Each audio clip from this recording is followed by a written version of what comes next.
Hey, what's good, peoples, man? Before we get this episode started, it'd be dope if you toss us a like, a subscribe, and also don't forget to turn on those bell notifications, man. We truly appreciate it. You're not my man. You're not my man. You're a genius. What is good, people?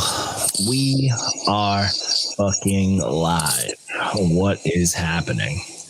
This is episode 186 of the NotYamanz podcast. Strange enough, just speaking of, fucking a billion episodes that we're in, I actually got a notification that I should read. I get a lot of emails. You know, there's a lot of spam shit out there. There's a lot of fucking chaos that goes on with email. But I got an email in reference to, it was like someone trying to, not someone, but like a company essentially, but they're trying to help with promoting the page just because they see how many things we have. So I got to dive into it, see if it's not necessarily a scam, but I looked into the company just a little bit. They seem pretty fucking legit. So I'm not tripping, but you know. Listen, that's all that's in my emails is scammers talking about some. There's always scammers, but this one I like saw it was straight to the point. It wasn't like, oh, what a great podcast you have, or like, right. Hey, we are looking for upcoming podcast people, and they were like, we're gonna keep it honest. You guys have a whole fucking lot going on, so what's good, you know? So I was like, all right, cool. That sounds, that's legit enough for me. Like you could see that we're fucking out here posted a million fucking things, so got to give us some sort of fucking credit. So I'm not mad at it, but but yeah, man, this is episode 186, man. We've been out here working for a little bit.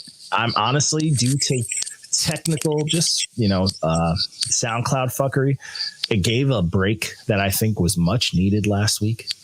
Just missing out on the Easter Jigga thing and all that stuff. And, shout out to Easter Jigga just for being himself. But like the way he approached that was pretty fucking stupid. But, it is what it is. So now he's going to, wait at the end of the line. Like, that just means I got 10 times more questions. I got 10 times more things that need to get answered. Yeah. He's gotta wait. You know what I'm saying? He's gotta fucking wait. And that's just the way the cookie fucking crumbles. But either way, I am fucking excited we have some chaos this week. I believe Wednesday, if I'm wrong, we have the elder head himself, Bad Seed. That's right. This week we got Bad Seed in the interview. That's going to be fucking good. That's going to be a really, really good time. I fuck with Bad Seed heavy just as an MC, as a legend. Like, he's a New York legend. Like, I fuck with Bad Seed. I mean, it just is what it is. And I think it's going to be a fucking good one because this, for one, I have a bunch of questions. I had questions brewing for the last few years. So it's something good to, you know what I'm saying, to really fucking ask him because I've been really, like, I had these on my mind. I'm like, yo, I got some fucking questions for him. So that's going to be a dope one. So definitely check that out. I'm going to make the flyer tomorrow. We can get that circulating. But either way, man, let's fucking dive into this week. You know what I'm saying? So we started off the week with another one of this fucking fella's releases. And the end of his releases a little bit. But this one was colored by Young Boy Never Broke Again, or NBA Young Boy, depending on which name he's using, depending on which name is actually getting him money, or maybe not. Who knows? It's confusing as fuck either way. It has to be one name got caught in a bad deal. It's never Broke Again Young Boy because the NBA, I think the NBA did a cease and desist on him or some shit. You should have known better than that. Yeah. No, these little niggas don't care. They like, nigga, I watch the NBA every day. I pay your salary. It'd be like, nigga, you don't pay shit. They're smart. I can see the appeal of the idea. Like, yo, if we fucking just put NBA, we're going to show up when people want to search NBA. Like, it's smart, but it's also not. It's smart, but not wise. Not wise, yeah. Put it like that. Especially for, this dude's he's just a bad look. I feel like if he was just a better presence public. AKA, if this was not a street nigga, I would be totally cool. Like a street, like a cornball street nigga though. He's like the insecure one, like the one that'll leave a fight to go get a gun. Like he's that type of street. You know what I'm saying?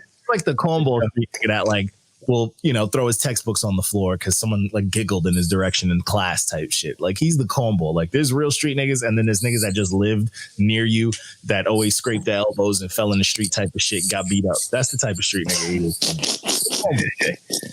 He's a combo. We all know like there's a difference. That's the shit that upsets me, man. This generation definitely muddied up what an actual street individual is, and it sucks. Well, it's not even that. It's like now people trying to give credit for the lower tier. They're trying to glorify that because it's easy. Right. No, like the cowards never got their due. Like those are the dudes that never got initiated. Those are the dudes that never, you know what I'm saying? Yeah. Like they got picked on. They got sent to go buy packs. Like they sucked. You know what I'm saying? Like we know those cats. And now just because they can like rent a chain from a jewelry spot, they look like they're the part. It's fucking corny. It's corny. You know what I'm saying? It's fucking corny. But either way, I wasn't a fan of this project either. I mean, he has moments. I think he's whack for the most part. Because there we go. When he's vibing, you know what I'm saying? When he's like kind of just cooling and it's simple, it's good. It's like solid for what it is. But when he tries anything else, it's not. Doesn't work. No, it's not. Like when he raps, you can clearly tell his vocabulary and all that shit is not up there. He raps like a kid who just learned how to speak. His subject matter is very like, someone who fucking has way too much testosterone type of shit. Like a nigga who got turned down at the club for like 3 nights straight. And it just doesn't hit me. And like sometimes he'll go full ignorant. And I'm like, this is fun, but it's not. I can't say it's good.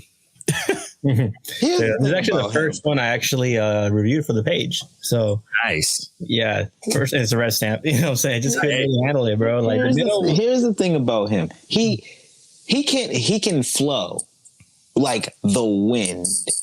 But it's like there's no denying that. But it's textbook. You know what I'm saying? Like I'm drawing a line.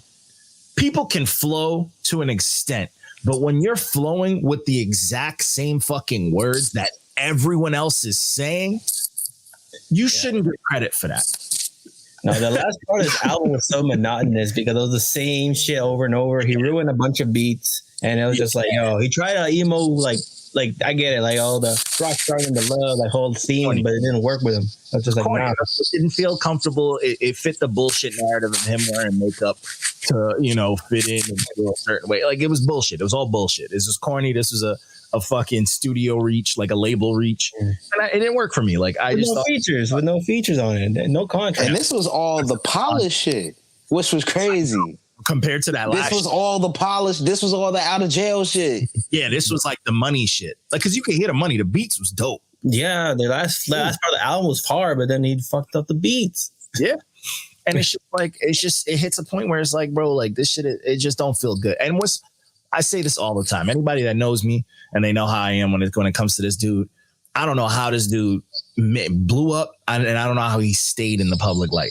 He still does, because like when I reviewed this project, I did my thing. I sent it to y'all. Then I was listening to that one song, number 8, Expensive Taste. It was pretty dope. And this little young cat who was with me in my line, he was like, "Oh, do you listen to NBA, bro? He's doing it right now for the new generation, bro. Like he's been out there, he's been sleeping on him." Like, oh shit. No, that statement is the other way around. The generation is doing everything they can for him. Yeah. It has nothing to do with what the fuck he talking about. It's crazy because he was like 21, so that's his. This nigga not even older than me. I don't know how he did all this shit more than I did. He's got to be an industry plant, bro. Because like his image has never, and I say this with as much fucking gumption as I can, has never been positive for a second in the light. Like his whole career, when he first came out, he had herpes, he was fighting fans, he was cursing niggas out on live, bro. And then I lost all the respect for him when he linked with Kevin Gates and tried to do the converting shit. I'm saying to Muslim. Positive. He's never had a positive and fucking just ghosted on Gates. I know Gates ain't taking personal because he another street nigga that know, like he's the real street, but from a normal person standpoint, it's like, bro, you can't even be loyal to an actual thing that'll save you. Yeah. That's how deep embedded in this shit you is. It's crazy, bro. He literally is like, it's like the industry was like, yo, we got to find the worst of the worst and they're gonna sell out fully for us. Yeah, They're gonna be angry, they're gonna hate themselves, and we're gonna capitalize. And this nigga is thriving when it comes to that shit. You know what I'm saying?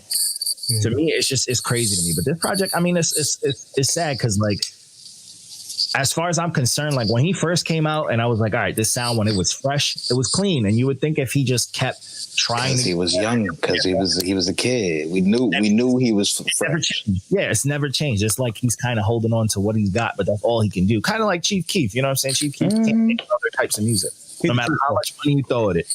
It's the same music, and it's just like, bro, like it's like, yo, sometimes these kids need to let go of people, and he's definitely the next up one. If something bad happened to him, he's a legend. Yeah, he's gonna be the next legend. They're already bringing him up as a legend now. You know, so. It's crazy. It's crazy, bro. It's crazy, but you know, and it's don't got it. Like with his simple, like when he does the clean, like flow vibe thing, is super clean.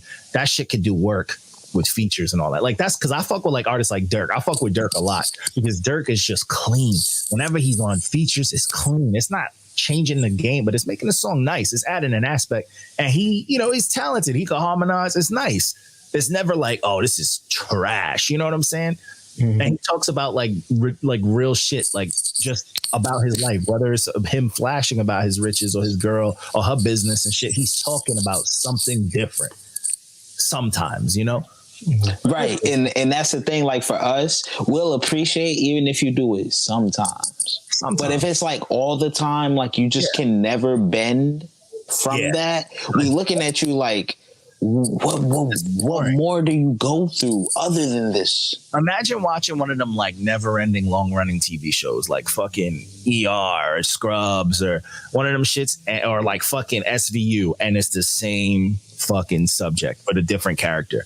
Like, oh, this person got shot, and it's like they're in the hospital. They're not going to make it. It's a miracle. Next episode, same thing, but it's a different person, different hair, maybe with a mustache. You shows are like that nowadays, so I can see why it's kind of like programming the kids to like similar shit. You know, it's stupid because these kids are stupid. Like I said in the beginning, they're adults now. My generation's stupid.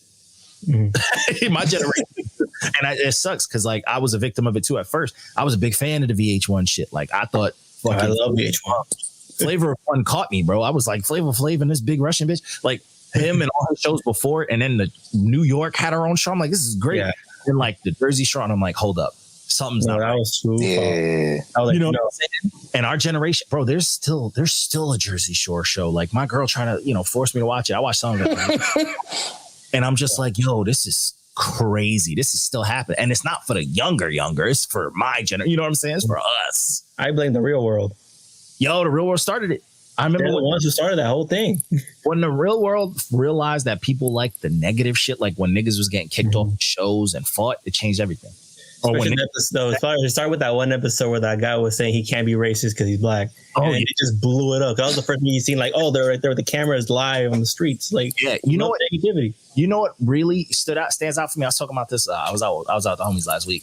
And what really stood out to me was Marshawn said, fact, our generation, bro. Remember when, I don't know if you remember it, because it was the Jersey Shore. I wasn't a big Jersey Shore fan, but remember when, and this is a Long Island thing too, I guess, when Snooki got punched by that teacher from Long Island, this dude decked her.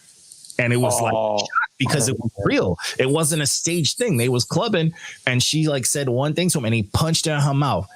And this dude was from my island. He got fired. He was a teacher. That shit like changed TV, bro. She deserved that because she was talking shit. Yeah. Let's be real here. I do not condone domestic violence against women. Like, nigga, she was talking her shit, so she needed to get checked. Like this 4 foot. Bow. Nah, but yo, it's crazy because like after that shit happened, it changed you know what I'm saying? Like that's when motherfuckers was like, yo, these young nobodies from New Jersey just doing typical hoodlum club shit with mad grease in their hair. If her getting punched once is gonna blow the fuck up out of TV, and every outlet, it was on the news, like everything. People care. Like, oh, this is what the people want to see. Oh yeah, yo, he just said Marshawn. He said, yo, like Jerry Springer with no bodyguard. No bodyguards. Had bodyguards, but then they found one that was like fun. Steve. Yeah, that's bald. Nah, Steve, my nigga, bruh. That's my nigga, bruh. Only Steve after that. So it became the WWE, bro. Fucking crazy. Crazy shit. But that shit changed TV. That shit killing people's brains. People stupid out here. Mm-hmm. Think about the fucking pandemic. You can't tell me you ain't watched Tiger King because everybody else was like, oh, of course. That shit was cool. And I was like, I laughed the fuck out. I was like, what in the fucking Florida is this? That was straight Florida shit. Like, I didn't even want to like it, and then I loved it. Yeah. It's culturally relevant. Humans will never not be interested in just other humans' bullshit. It's the weirder, the crazier, the better. And listen, I accept that shit. You know what I hate? The majority of people now trying to tell you to mind your own business. There's no way. No way. Just no way. Unless you're Stevie Wonder, that's the only way you're going to be able to. There's no way. Telling people they need to mind their business and live better is the truest shit ever, but we can't do it. Ideally, it's what we want, but in practice, we can't have it. We can't. And it's worse now because we have cell phones. You telling me to mind my business when I could record this and get views and show people this bullshit that's happening in front of me? You literally telling me not to give a fuck where you at all times when you always post and where you at on Facebook at all times. It tells me. That's the fucking craziest shit ever, bro. That's like the most, bro. We need a remixed Bible to explain that shit. Imagine just being like, nigga, don't eat cake, but you just walk around with a cake in his face. Nigga, you better not eat this cake. Don't eat this shit. This delicious ass fucking cake. Better not get flavor too. You know what I'm saying? Like, that shit is crazy to me. And we love it. But that's the war for this cake. We love it. And humans just can't. And that's the thing with humans. We can't admit shit like that because we feel stupid. Yeah, because we probably know deep down we shouldn't like this shit. But we fucking like it. I don't watch no Jersey Shore and then they turn on My 600-Pound Life. Like, you know, like, nigga, I watch like, bro, I'm sorry. I do my own thing too. 90 Day Fiance, say less. People that's my shit. You want to know why? Because it's still information. Yeah. People keep telling you to mind your own business, meaning, AKA, bro, I'm spewing out worthless information. Don't look at it. I know. That's why I'm looking at it. So I know what worthless information looks like. Yeah, it's crazy, bro. Just the way the human mind works. Like, even right now, you know what I think about fucking 6ix9ine had that whole shit. It just get released that he told the court like he ain't got no more money. He's struggling. He'll get killed. He can't make ends meet and all that shit. And I was like, you know what? That's some court shit. But like, you cannot tell me that information just being out there isn't a hurrah. I promise you that nigga's numbers are up right now. I was just like, oh, man, okay. Well, anyways, that's how I was. What happened? We'll get no pass because when I first heard the news, I was like, oh, yes, all right. Anyways. I'm saying nobody cares, but I'm saying, I promise you, somebody was like, oh man, what happened to this guy? Let me listen to his music. Like, his numbers up, like his hashtag is up. Niggas is searching him. And I saw the article and I was like, I don't care about this nigga, but I'm like, let me read it real quick. Let me just. I don't really care. I read it and I was like, I laughed and that was it. I laughed, I dipped, but you know, shit is crazy. But anyways, you know, to keep shit moving. So the next project that we fuck with, I just burnt myself. Oh, was Alive, the deluxe version. This shit was 1 billion songs by Kxng. Shout out to Kxng for still rapping. He's been around. It's still me. Forgot about him for a while. Still me with the production and the rapping. This produced this whole shit. Yeah, nice. The project was solid, and honestly, you couldn't tell me you can't tell me he don't like roll with the times perfectly. He is the time. He technically is like, he can never like go out of date because he literally like was one of those timestamps.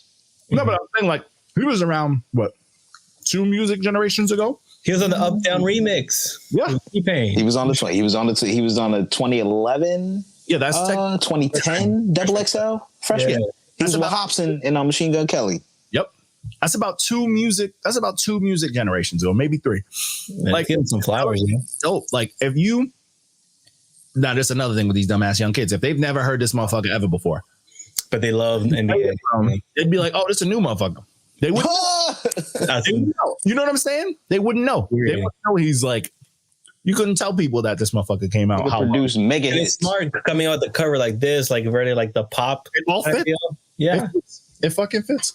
I mean, I'm not mad at it, and I fuck with this project. Mm-hmm. Off rip, I was like, all right, I need every beat to hit. I don't need a single beat that don't hit. This is Kxng. If I get a beat that don't hit, I'm mad. Yeah, you can just ride it out and it's fucking. Honestly, when I saw this, I was so interested. I was like, I need to listen. I want to know what he sounds like now. Yeah. I had no problem. There wasn't a single song here I didn't like. I was like, this is clean. This is super clean. This is solid. Like, this is a good time. Like, it fits different vibes. You can tell he was from different generations, but he fits this one just as good as he's fit any of them. Like, he has come such a long way from that Angry Birds line in that freestyle. Yo, seriously. That is crazy. Like, he carried this. There was what, one feature? Two. And then one of them was the same person. Yeah. That's a lot. That's a lot to do, to produce. Yeah. And make something 21 songs, even though it's the deluxe with a bunch of bonuses, still like all sound good. Mm-hmm. Crazy. I fuck. You need to check them out for real. Yeah. New kids need to learn. Yeah, West Coast shit, you know what I'm saying? Like it's still West Coast shit. That's the thing. It's just like that's why I be telling people like it's so much more than Bay Area shit. But that's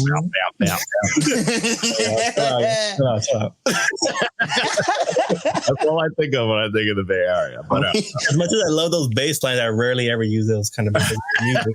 I had like 2 songs. I hate that shit. I'm gonna get you a fucking song like that. Watch. I will. I've done it. I actually did one with this dude. Juice for Mr. Juice. Oh, okay. Mr. Juice. Okay.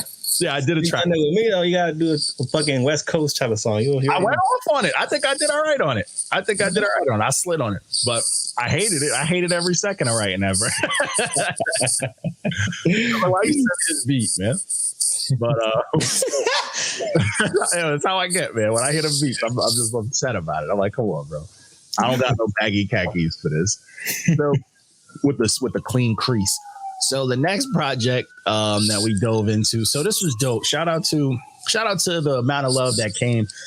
I did a bars kept thing. They got a dope little thing where they post beats every week and motherfuckers just snap on it. 1 minute, 16 bars. They get their Instagram on. Shit is dope. They release it. They post it. They got High Sunday review it on Sundays and all this good stuff. And I did one Sunday. I caused a lot of chaos, which I do, but it was needed. And then, but shout out to them. But the good thing is a lot of them put me onto something. So High Sunday, Bison and this dude, Gemini, the God, they have a group called Super Heyru, and they do like a weekly, like a podcast thing, but it's more, they just chop it up with people. So they had me on last week on Saturday, actually. And it was fire. And I actually watched one of theirs the week prior just to see what was going on, because I love me some underground shit. You can catch me lurking in the cut. And I ended up getting this project because this lady was on there doing her interview. So this one is the Illigraphy EP by 1015 cut or 1015 cut. And I fucked with it. Smooth project. She was getting her rap on, but I think what I liked about this one the most, even though she was doing a lot of new age and a lot of vibey type stuff, there was like hints of, like, you could tell she fucks with Kendrick. You know what I'm saying? Low key kind of little. Hints of, like, I could hear Kendrick. You know what I'm saying? I could hear like her influences were pretty loud and clear, and that's dope. You know what I'm saying? I thought that was clean. I mean, I'm not say she like copied it, but it was like some dope. No, but that's what we want. It's nothing about like biting. Like, it's another thing if you selling people bars. Like, that's sacrilege. But if you just happen to sound like somebody and you really sliding, oh, you on it. Yeah. It's just the way it is. Like the one album I reviewed for you guys, one guy sounded just like Nah. I was like, what the fuck? I can You know what this made me think too? You know how we always there's always counterparts. There's always rappers that sound like rappers. I want some solid comparisons between ladies and men, and vice versa. You know what I'm saying? It's much needed. Because, like, we don't have a lady Kendrick. You feel me? We don't. We really don't. We really do. If anybody says we do, I'll be like, bro, I know some of the best spitters, best female spitters, and I can't even like put them on them. Oh no. But like we don't have even Gifted Gad, even Gad and Blimes, they nice. They Fire. sweet. Fire. They don't not even. I guess for the women community, the women femc community, that's a blessing, bro. Yeah. Because it's like, yo, if you can't call this chick like, oh, she sound like Cardi B or Meg, then you're good. If you don't sound like them, you're. You know how much they probably hate those comparisons? Like, I sound like Cardi or Meg. Like, enough. Shit, if you sound like you better look like that bitch. But that's it. You can't compare to anything else. I feel like that's a gift. You're just unique after that, you know? Mm-hmm. Which is a fucking crazy thing to say, but hey, sexism. It's all good. Shout out to Women's Month. You know what I mean? Ooh, damn, man. By the way, the Clark Kent song should have been rated a fire to me. I like that song a lot. It was dope. I was, you know me, if I'm in a mood, but it was dope. It was I was on the edge. Yeah, because those references, I was like, oh, okay. They know some shit. It was cold. Mm-hmm. That Blonde Juice song fucked me up. I was nice. Blonde Juice snapped. And she was right there with him. I was like, all right, this is a vibe. This is like aggressively a vibe. You know what I'm saying? Like, you gonna fucking relax. You gonna love this. I thought that shit was dope. But this was dope, man. I thought the features came with it. There's a feature on every track. Gotta get there. But I was here for it. I mean, I'm interested to see what else she got. Like, I would love to see her put together like a longer, more complete thought. But honestly, with this sound, she doesn't need to do that. You feel me? She could ride the EP wave, and I wouldn't even be mad at it for a second. Not even for a second. But super, super, super fucking solid project. So next one was this was a good one. This was solid, but it made me want like some other shit going on. But this was 25 by DreGarde. And the one thing about this, I love them dark, melancholy, like looped ass, gritty beats. I am a fucking sucker for those. Always will be. And I think him having that dark content with it, this made it super dope for me. It made me like it more than I thought I was going to. You know what I'm saying? I just feel like the one thing he definitely needed was he needs to work on some of the hooks and the singing and just some of the flashiness to the songs that kind of bring it up. Just a little more flair. Mm-hmm. So it doesn't just like kind of sound like one static thing that he's doing and the beats are the only things changing. And then I'd be a super, I'd be a bigger fan. This could have been, yeah. You know what I'm saying? Thing about this one though, like I would say it's kind of mid, just because like I can't really remember it well. I listened to it, I mean, I remember Goosebumps for sure, but like I was just like trying to remember the song. I'm like, it's kind of hazy now, Yeah. No, I honestly I get that too. I'm just very big on this like sad sound. That's my mood lately. Mm-hmm. This is the shit that I've been like. We all got those moods, and when you have like a certain sound that like fucking attached to, it's hard to get out of that, and that's what I've been in. So I could see this not being for most people. It's kind of like how Boldy James. Not everybody fucks with Boldy James. So I fucks with Boldy James, but this kind of deal was kind of like, it was not bad at all. It was cool, but it's like, I know I'm not gonna revisit this again. I respect that. There's nothing wrong with that. I think for me it kind of hit because I love anything about mental health always. That's just how I live. And I like just the loopy vibe, but it's also kind of reminiscent of that's kind of been my production bag lately. That's kind of all I've been producing. So hearing like it with people rapping on, it's kind of been giving me the energy to want to rap on my own stuff because I just never do most of the time. But not bad. I mean, I would definitely like to see him, what he can do next time. But I think it would be cool to hear him on other stuff, other beats too.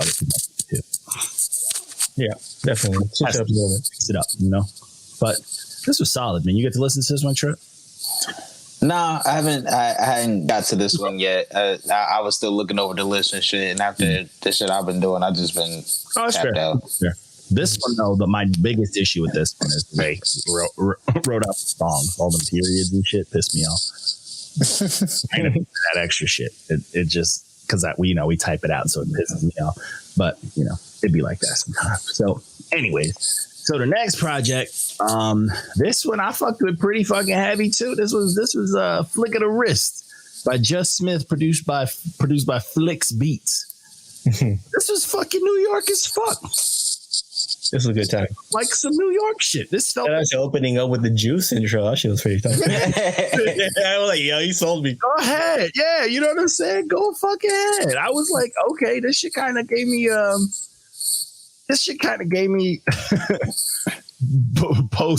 but actually pre-balling fucking Jim Jones. I didn't hear that guy, so I don't know. Yeah, you don't know what yeah, that's it. The mega hitting on. That's all we care about. I feel like Jim Jones hates that song. But yeah, I mean, I like this feel, man. I like the aggressiveness. Like it's super hood. And he just has a crazy voice and his cadence. That's that New York shit. Like that's why like a lot of New York rappers be cheat codes because they already talk slick. So they just got to turn it into rap. So it's like it just sounds comfortable. You know what I'm saying? Like, it's like its own fucking language. So like that kind of cadence and delivery, I'm fucking sold, bro. That shit, I'm sold. And I thought the beats were crazy. Fliccs Beats was going fucking off, bro. He was going off. And I honestly, I was here for it. The songs were short. You got to take them all in and either loop them, do whatever you got to do. He was talking fucking nice. Like, it was dope, man. This was just a good fucking time, bro. This is some street shit. This is some shit that I want to hear, when people start playing basketball outside again type shit. Like, this is that type of shit that I want to hear, It kind of gives me that feeling. You remember when Blue Chips 2 came out? Yeah. Yo. Like, yo, that's exactly how. Oh, shit. Yeah. Yeah. This honestly, and it's just like a quick 8-piece. This definitely, I think I liked it too a lot because of the nostalgia of it. You know what I'm saying? Having nostalgia flow feels throughout the whole thing. Yeah, I miss that old New York sound, man. Especially ever since niggas try to say drill is New York or Brooklyn and that bullshit.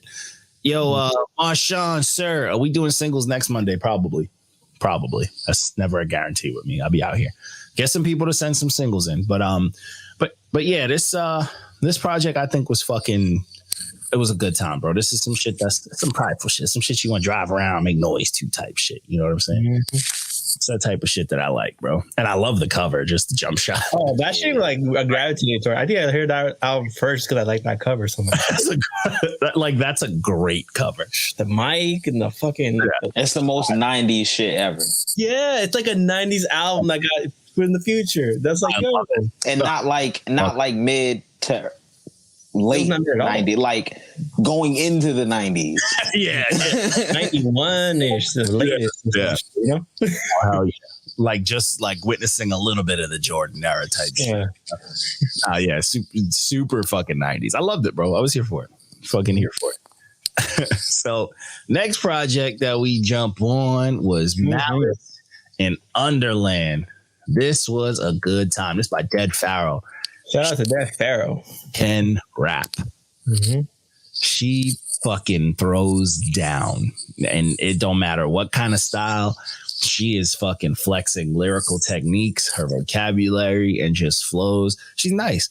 She's fucking nice, bro. Get the theme with the song title. That's down to the song title. That's pretty cool. This is a very, and what's cool is like, when you have something like sound wise, like this is kind of like, you would think it's kind of like a new age type sounding project, but like the content and the meticulousness and like the attention to detail is not new age. You know what I'm saying? There's a lot of love into this, and that's hard to do. Even though it's 4 songs, it's a lot of attention to detail that I really fucked with, man. I definitely rocked with it. And I like the mixing up she did. Her voice is cold as fuck. Her delivery is very cold. So I thought that was dope. I thought she was mixing in some delivery and all sorts of stuff like flawlessly, bro. Like flawlessly. I just feel like there were some moments where it was so new age to me that I needed a beat flip for like 12 bars, 16. Give me a beat flip and her just like, let me talk to you for a second type shit. That would have been nice. Just one or two of them on a track. Mm-hmm. Like if it was on Underland or Rabbit Hole, easily would have made it a fire truck. Just something just to fucking take you out of that party mode and then throw you right back in type shit. But it was dope, man. It's high energy. It's super solid. And it's also, I mean, can't compare to nobody. So it's unique. You know what I'm saying? It's a fact. That's a fact. It's unique. You ladies got quite an advantage in this hip hop industry. I hope you don't take it for granted. Yes. That's a fact. And to think that the song referencing the interview with Raquel, she said that her song with her on that album was supposed to be on this one. Be on this, yeah. And it would have fit. I mean, it would have fit. That song slaps. Honestly, her verse on that song was fucking crazy. It was nice. It was. No shout to Raquel, but it should have been on this. Raquel, on your own project, she was eating off your plate. Just. Like, you gonna finish that? You know what I'm saying? But hey, it's happened to the best. It happened to me. My last time, one of them cooked me on my shit. You're like, hey, honestly, shit like that is humbling. I love when shit like that happens because then you sneak, you wait a couple months and you're like, oh yeah, I got a song for you, and you send it to them first, and then you completely black out. Then you bring it up like, yeah, remember that time, I agree on the concept, but I'm gonna be real. I've never met a female that can ever keep up with me, bro. I've never met a female rapper that can keep up with me. All right. I know. I send them my way, please. Because it's a burnt bridge at this point, which sucks. But there was this female rapper. I'm not gonna give her no plug because I'm not deserve. Put in the chat. Put in our little chat here. But she was on a bunch of my releases. She was on my tapes. I fucked with her heavy. When I tell you, I used to tell people, I'm like, yo, she's female Jada Kiss, bro. Like, I was like, she's female Jada Kiss. She used to fucking snap. And she was dope, bro. She was super fucking dope. And it sucks that, that bridge got burned because she wanted to let some fucking Instagram hype, gas her head up and on some bullshit. Long story short, she got a review. And it was a solid review. But she ain't like who did it because he was white. It wasn't Walco. Shout out to Walco. Walco's an honorary black. But she got a review from one of the white cats we had on the team.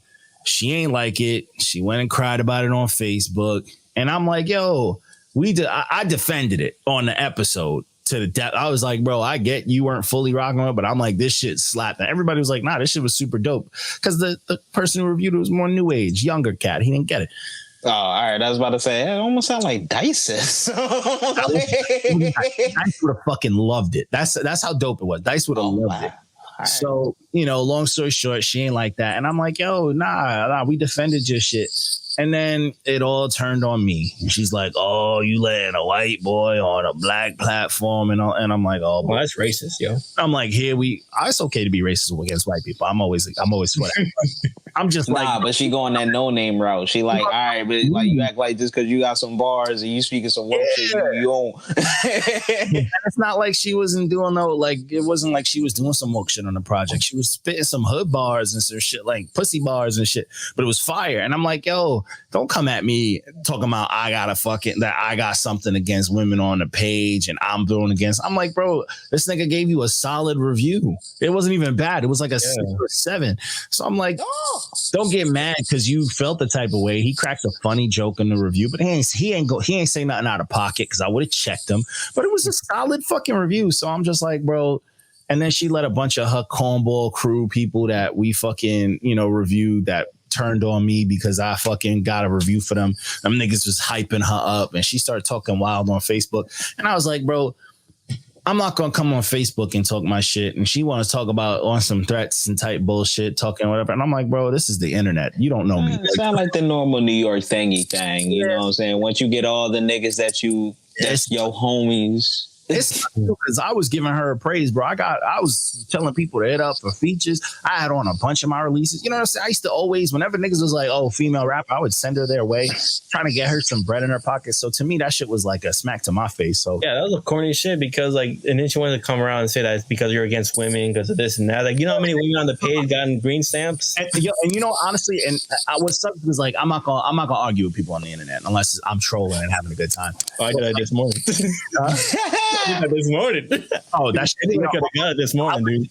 Trolling is fun, but like if I'm dead ass like upset, I'm not trying to argue with you on the internet. I'm trying to talk to you, and it just sucked because I'm like, yo, you over here talking about we did this, but I'm like, where the fuck was you with every fucking green check that year of black female artists? I ain't see you repost it. I ain't see you praising these bitches. I've never heard you mention a fucking rapper, female or black, on your page besides yourself. So I'm like, yo, that's mad fucking selfish. And it sucked too because it was like a few weeks after I posted like NotYamanz like third 10 out of 10, and it was from 2 black ladies. It was from Ocean because they snapped. That album was fucking gas. So I'm like, bro, don't come at me because one person didn't like it. The whole team was on his ass for that, and he didn't even give it a bad review. The whole episode, we were like, nah, you're tripping. This music is too aggressive for you. Like, you're scared of it. So it was just like to come at us and then bring up some like unresolved inner childhood hatred that you got towards me for nothing. It's just like, all right, bet. Like, it is what it is. You got a bunch of fucking dusty fucking dry lip motherfuckers on the page trying to talk shit about me and all that shit. So, and then I was like, fuck it. I cut her off. And now I see niggas from her team always lurking, always got some slick shit to say. So I'm like, I'll block these niggas too. Like, the fuck out of here. But it is what it is. You know what I'm saying? This shit is just corny. Like, if you move like that, you're a cornball. But that's that new age shit that I was talking about earlier. That's that millennial shit. You like to pick and choose your arguments. Just if you hurt, say that. Nothing wrong being honest. Yeah. I'm gonna say that's a women thing. That's racist, yo. Pick and choose your shit that don't make sense just to make it make sense. Women's month trip. They don't need the truth. I don't give a damn. All that bullshit. When I hear somebody that can rap like Rhapsody, Angel Hayes, Snow, but Nicki, it sucks because like she was, I truly, and you know me, I'm not trying to give out titles to rap. She was truly like female Jadakiss to me, bro. Like, she was fire. It's a shame. Yeah, she was fire, and it sucks. Like, I would get this word album on rotation for a minute, and then that shit happened, and I was just like, well. My bad for putting it. She might be watching. You never know. She might shake up this challenge. Hey, bro, if she's watching, bro, I hope her cholesterol is all right. You know what I'm saying? Either way, my question. Either way. So the next project, it is what it is, bro. People want to be stupid. They want to be fucking stupid. So the next project was Cycles, the original score, the EP by Uncle fucking Alchemist. This is some wear shades and leather and play video games type shit. This is that background beat tape, just weird 4-piece, It was all wavy. It was just it made me want. I was stuck in my high with this. Yeah, I'm like, let me get some Z-Quil and take, let me double the dose or something type shit. It was straight sleeping music, bro. You want to go to sleep? Take a good nap. I know, man. It ain't had no. I know you looking for it all, like in a good way. It wasn't that it was boring. It's just chill. Like it's just like you could lay on the music. It's just, you could just lay on it. It wasn't nothing crazy, and it's cool to see Uncle Al doing a bunch of other shit. But it was solid, man. I wasn't mad at it. I was like, this is just it's cool. It made me want to watch. I got to go on YouTube because I haven't. I will say I haven't watched it, but I heard there's like a whole visual for it. So I definitely nice. Yeah, it's a score. It's a score to like a short on YouTube. It'll probably make more sense. But I mean, honestly, from listening to it, I could hear like kind of story building and the up and the down and the climax. So I would like to see what's the actual story behind it because I could feel it when I was listening to it. So it's great. I didn't hear no story when I heard it. I was just like, oh, this is a cool ass beat. So I'm curious to see how it's gonna translate to the. I want to hear it behind it. I hear that now, Yeah, because you know what? I'm a big fan of movie music, like cinema music. Especially like old school shit where motherfuckers is on drugs and synthesizers like crazy. Nightmare on Elm Street, one of the best sound scores ever. Nightmare on Elm Street had a great fucking soundtrack. Even the original fucking Halloween, bro. Yeah, that was. You know which movie soundtrack I always rocked with, and it's cool. It's kind of cool because my boss rocked with the same thing. Halloween 3, the one with the witches. That's really is fucking dope. That's what I said. I had to get over the whole floating mad shit for me to go back and remember that shit. Yeah, 3 was the only one where they didn't want to do Michael Myers. It was like a completely different story. They tried something different, and people didn't like it because there was no Michael Myers in it. But it was good. Like, it's dope. Like, watch it now. You're like, yo, this is fire. People are just haters. But like that soundtrack, bro, fantastic. That shit is fan-fucking-tastic. But yeah, like I always loved that shit. I've actually watched some legends make some music behind it, and I just like that shit. And it's cool. It's a cool experience listening to a soundtrack before watching it, because like you never really get that opportunity because you're like, yo, I want to see this movie. But when there's a chance to like hear a soundtrack before bumping, like before watching it, do it. Especially, it's an interesting point. If there's a fucking movie on your list that you're like, yo, I need to watch this shit, or everybody's telling me to watch it, try to check out the score for it if it has like a popular score, and you're gonna be like, oh shit, you know what I'm saying? You're gonna be like, yo, this is fucking fire. So definitely something worth doing. I've done it a couple movies, and it's been like, oh, it's just a new way to approach something, especially a movie that you feel like, oh, these motherfuckers is hyping it. You can approach it in a different light if you hear the music first. But Halloween 3, highly recommended. Listen to that score first, then watch Halloween 3 for people who haven't. You're gonna be like, yo, it's a good time. It's a good fucking time. But this score is super dope. Same thing. Super fucking solid, man. I enjoyed this very, very much. Uncle Al is out here in this shit. I mean, this is a 6-piece. I said 4-piece. That's my accident. It's a 6-piece. And it's self-explanatory from what I see. The jump, the cold, the discomfort, the bravery, the void, the return. Cycles. I want to watch it now. Straight up. Yeah, I want to watch. It's Uncle Al. Please have Bam Bam in it. At least or Mayhem. Yo, I see Bam Bam now, and I'm just like, good for him. He's all in now, bro. Shout out to him. He's come a long way. I'm pissed. That nigga like. I was supposed to do a private like cooking like hangout session with like a bunch of other people and like him hosting, and I missed out on that opportunity. Damn. It was cool though. I did go to like a live chop thing, which was cool. Okay, all right, nice. But that was the switch, you know. But I would have loved to see Bam Bam. That would have been fucking ridiculous. But either way. So I done lost. I done fucking moved the. God damn, here we go. So the next project that we dove into, let's see. I gotta do this like this more, bro. This order is fantastic. I just got to make all the pictures the same size. But this next project was the Lani EP by Amanda Leilani. If I'm saying it wrong, my bad. That's right. Me. All right. Actor all wrong and shit on the Instagram. That's what that body really looking like. You tagged the wrong girl still. Body. In the new one? In the new post? Hey, bro, that's life. This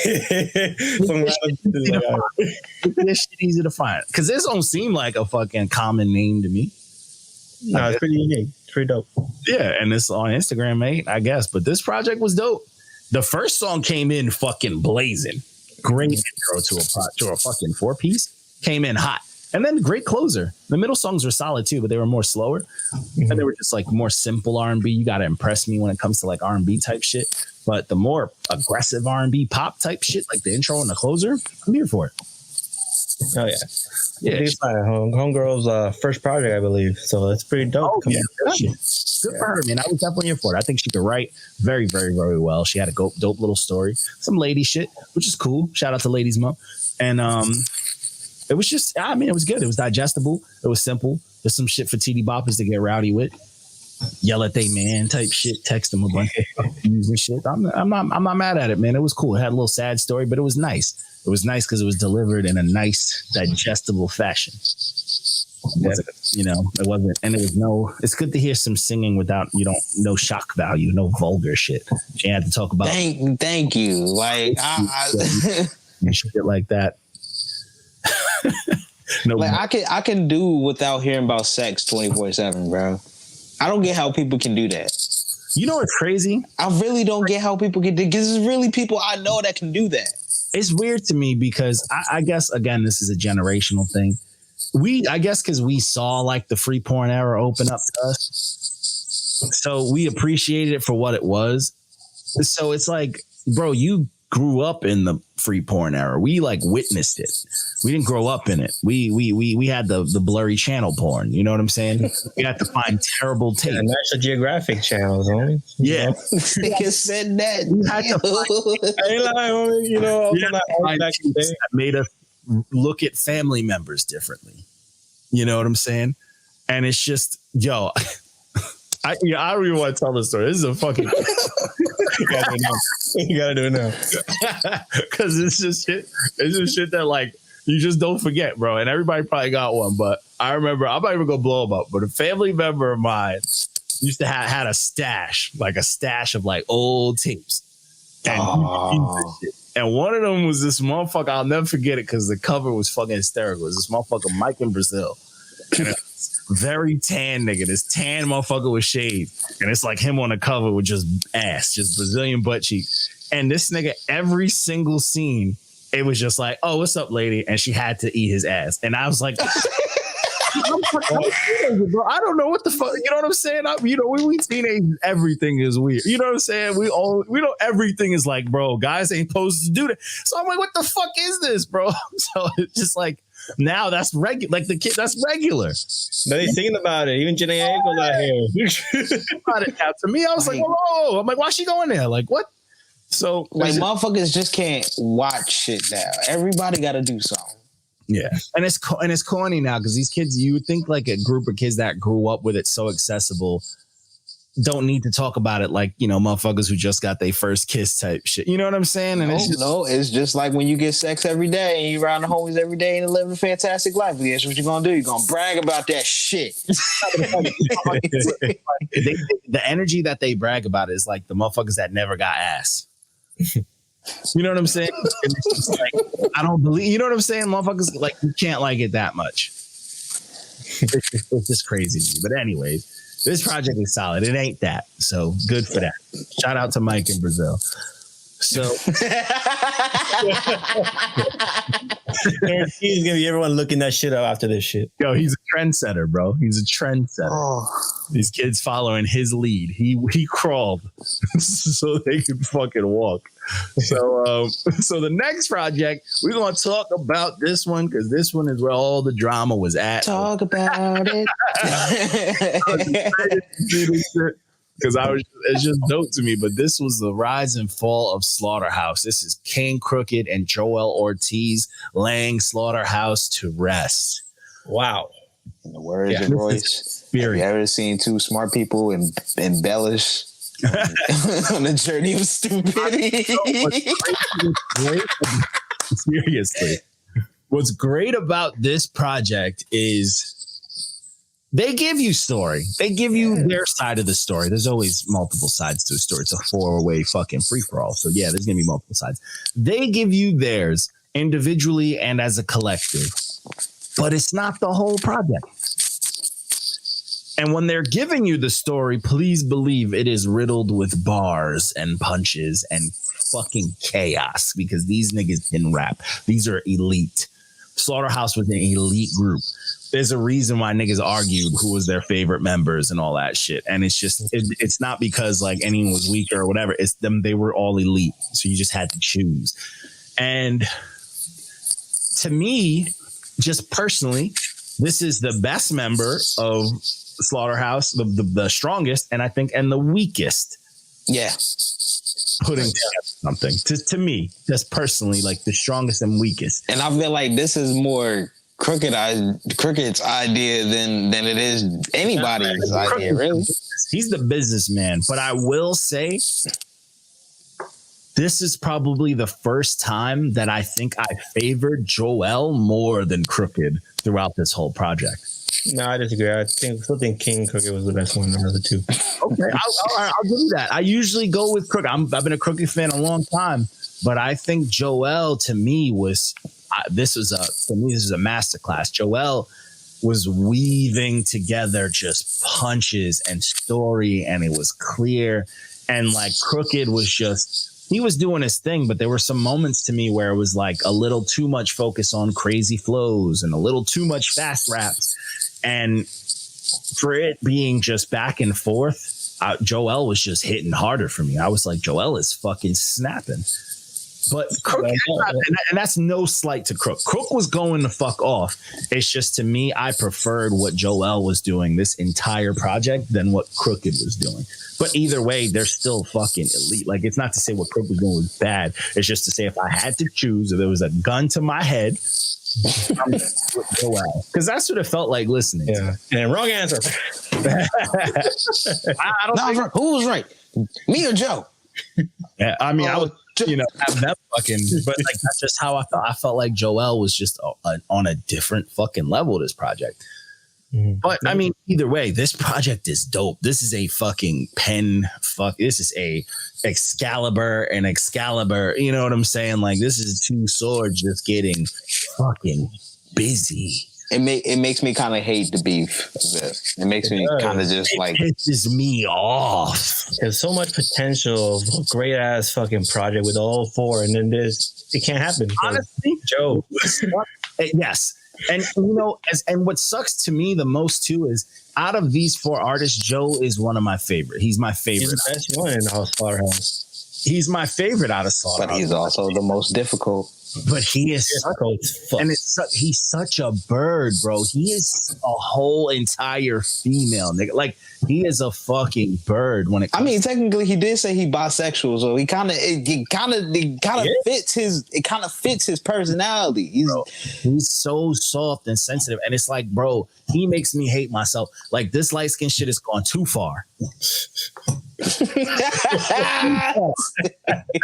And the shit pisses me off because it's like, bro, he's one of them niggas, and it sucks because like it's not something that you need in hip hop. He's one of them niggas that'll say some bird shit, some female shit, and be like, it's just business. It's like, fuck you, bro. Like, this shit is personal. Business is personal, bro, because business is how you feed your fucking family and yourself. It's just business is the white man's way to keep niggas slave. You know what I'm saying? Like, that's the fucking sentence to keep motherfuckers bondaged up. Like, it's personal. If your job fired you and said it's just business, it's personal, nigga. You can't feed your family. It's personal. That's it. There's no fucking, I get where no, it's personal, bro. You formed the fucking group. Y'all niggas was in the trenches together. You guys got shows. You guys got to write with each other. You guys fucking toured together. I've seen a billion times live. It's personal. The most upsetting part, though, he's not going to respond to this. Because he fucking put himself in a chokehold. He went on some bitch shit and announced his retirement because he saw other forms of money. And it's just unfortunate because that's just how that nigga is. He was only doing music because it was bringing in money, but he would do anything else to get paid. And it sucks when a talent is just caught behind that fucking greedy ass stupid mentality. Like, this nigga wants to be, oh, I know all about hip hop. I've been there and all that. But it's like, where's your love for hip hop? I don't give a fuck about hip hop, you know? Fuck you then. You know what I'm saying? This shit not making me no money. I was in it when they was robbing the. So you lost your love for the music and you the one advocating for artists, but you ain't even gonna be one your damn self. He got burnt out. You gonna lead by example? Damn. Because this nigga got 50,000 fucking diss tracks ignored by Drake. Killed his fucking spirit. Let's keep it a buck because he knew if one of them shits got listened. That's what it was. He knew if one of them shits got listened to, his life would have changed. He knows if Drake would have fucking said his name, his life would have changed. That's why. But everybody thought about it. And Drake did. Joe Budden hurt his fucking soul because him making all them shit with Drake and Drake not responding was just like, oh yeah, you're nobody. That shit hurt. This nigga's ego died. This nigga is just Drake made him feel like, oh, he's just that love and hip hop nigga. He died. He died. Does Drake need to save him again now? Like, hey, you know what? My bad. You know, next project. Come on, yeah. Drake never will. Drake is he's ultra light skin. That nigga is Super Saiyan God mode light skin, bro. I want to see those two in a fight. Yo, speaking of fight, Jake Paul said some shit on his page, and I like it.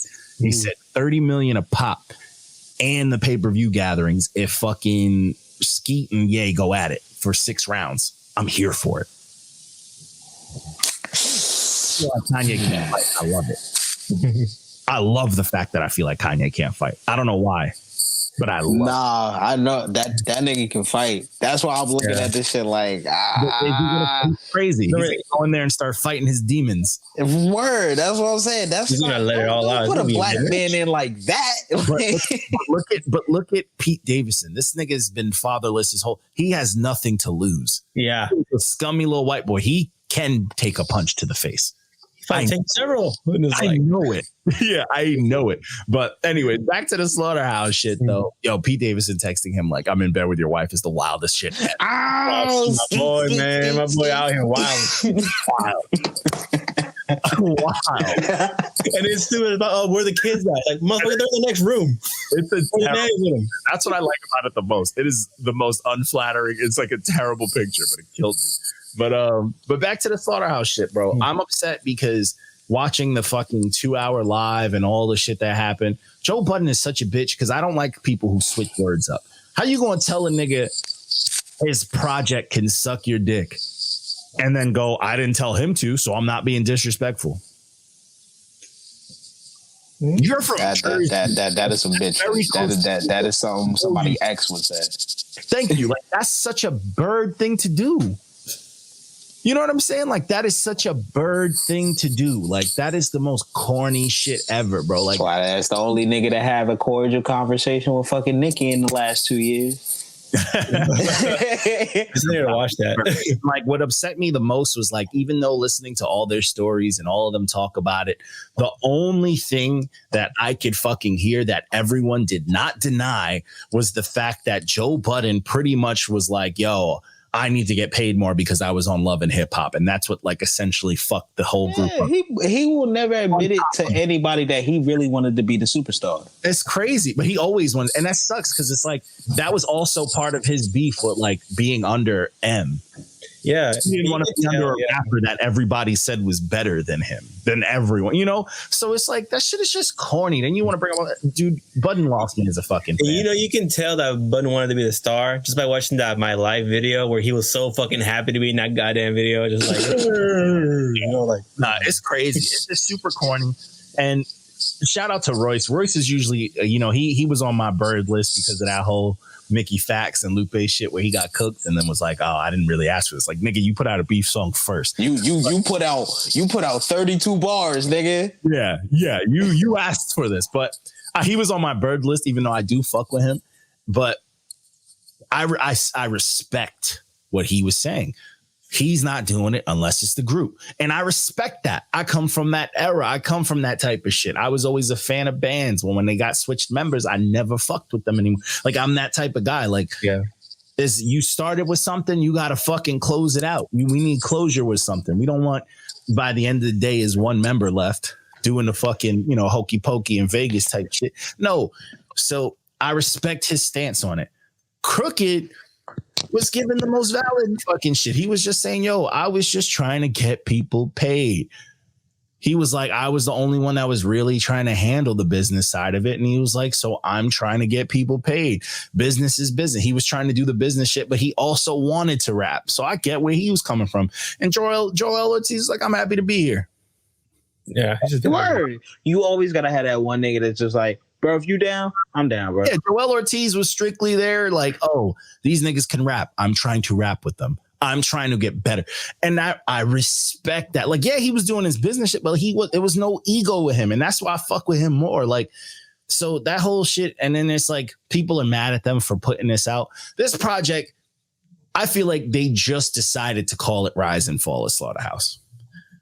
Yeah, it was a business move. I feel like there was probably like 6 to 10 of the they had this shit in the tuck already, and they were ready to put this out to address this shit because they knew they weren't going to get it. I just feel like the name of it, because the whole project isn't about the rise and fall of Slaughterhouse. You know what I'm saying? So I feel like the name change is definitely a business move, and it is what it is. But it's just very fucking upsetting because this one bean-headed ass light-skinned nigga don't want to fucking rap because he's on some bitch shit.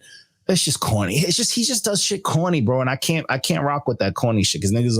And then you got stupid niggas. Oh, it's business. Shut the fuck up. You don't know about business. You're on SoundCloud. Like niggas don't know anything about business, and you don't know about real rap either. Like, bro, just rap. It's really because Joe is the most insecure out of all of them. The only person who really bats up for him is Royce, because Royce is the smartest out of all of them and tries to kind of sun all of them. I mean, it's Zen Royce now. I mean, this nigga's not drinking and everything. He meditating 30 times a day. So of course he's trying to fucking feel for this nigga. This nigga is a ball of negative energy. Right.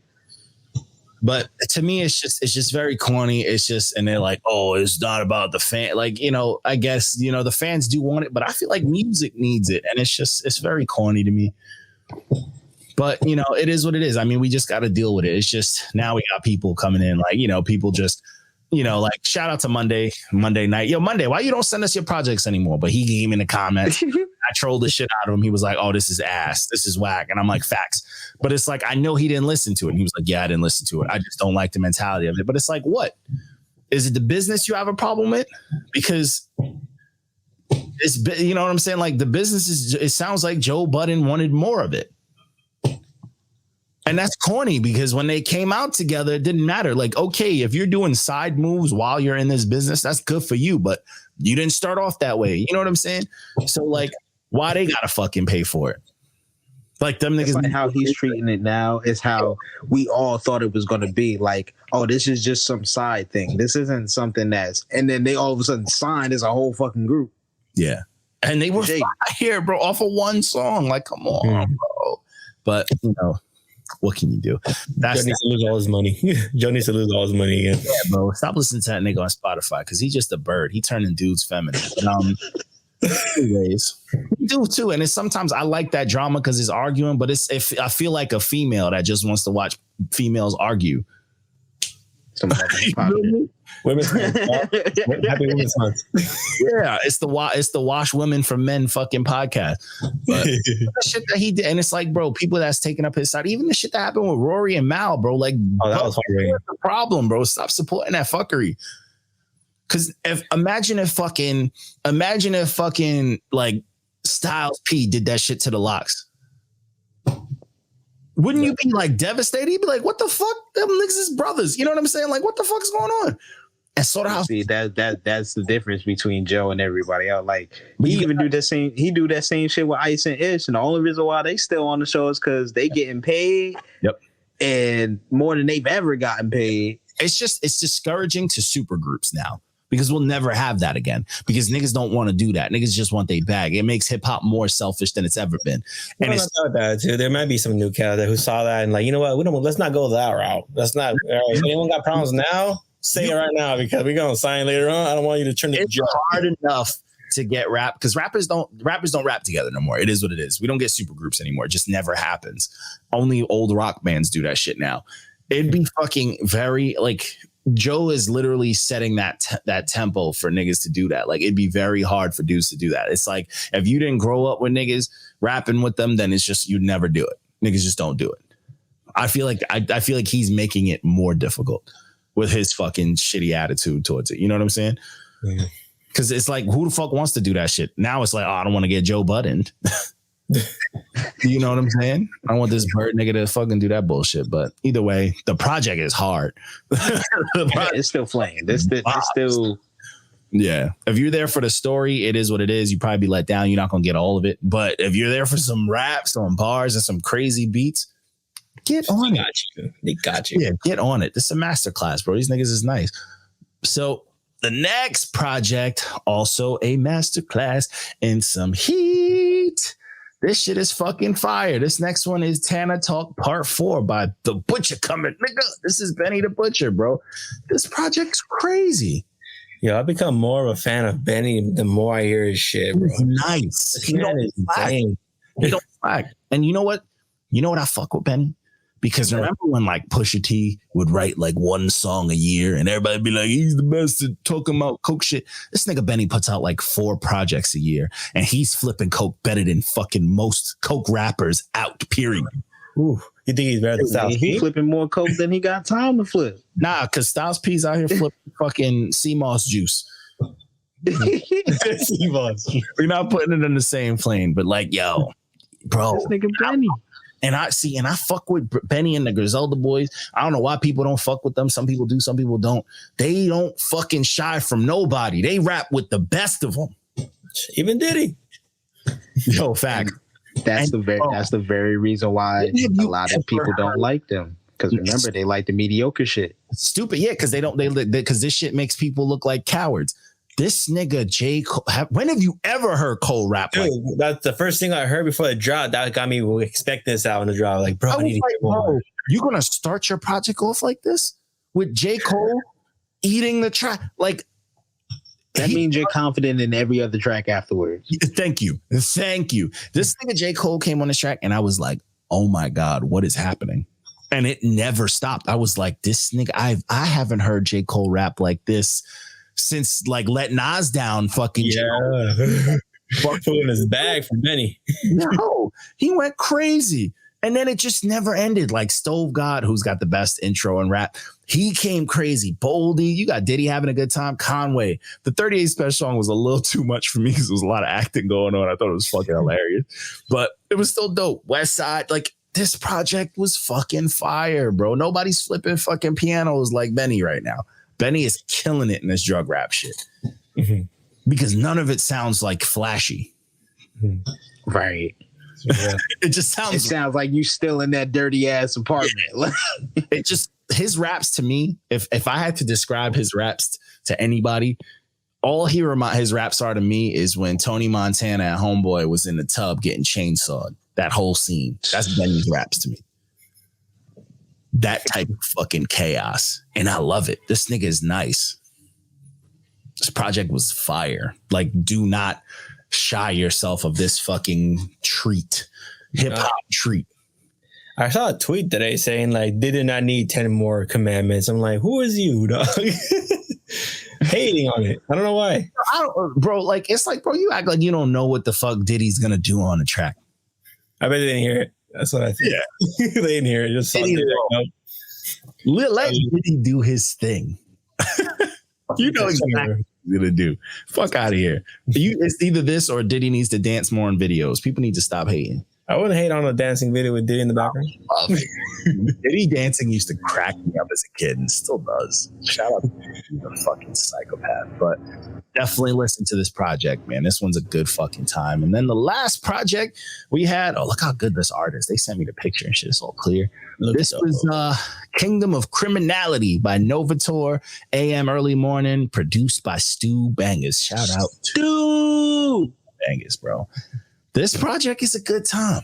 It's just, you know what Stu's gonna bring out. It's just that aggressive, like old, like not old, but that like, horror rap era, fucking Necro, fucking Jedi mind tricks, Vinny Paz type rap beat shit, and just these two motherfuckers going crazy, especially with the features. You know what I'm saying? Yeah.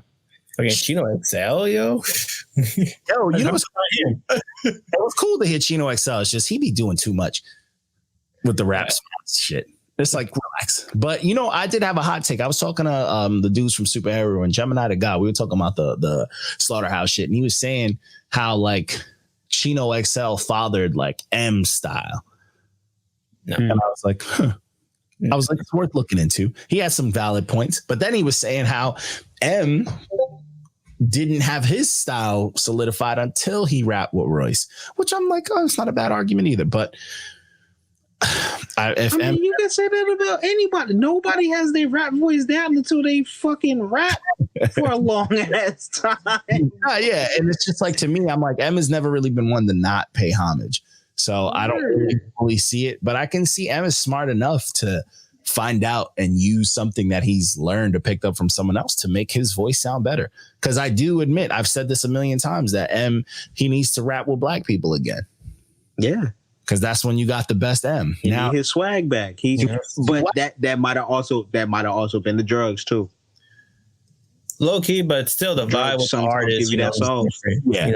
Yeah, now his little web and he's stuck at home by himself. So he's just stuck in that white voice shit. And it's just like, nah.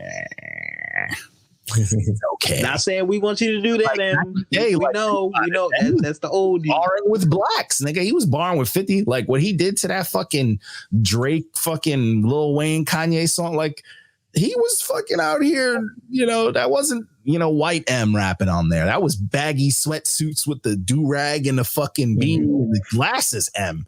You cannot tell me that. Waves and blonde hair. Yo. Crazy. But I'm just saying that. But back to this Kingdom Criminality shit. My fault for the tangent. This shit was dope. I had one thing about it that I was a little upset about. They got all these evil pictures and shit on it, and Kingdom of Criminality and 666 and all the names, Cannibal Feast and Circle of Goats. But the songs wasn't evil enough for me. I'm a big death metal guy. I needed some evil. Shout out to the cover. That looks like they watch Utopia.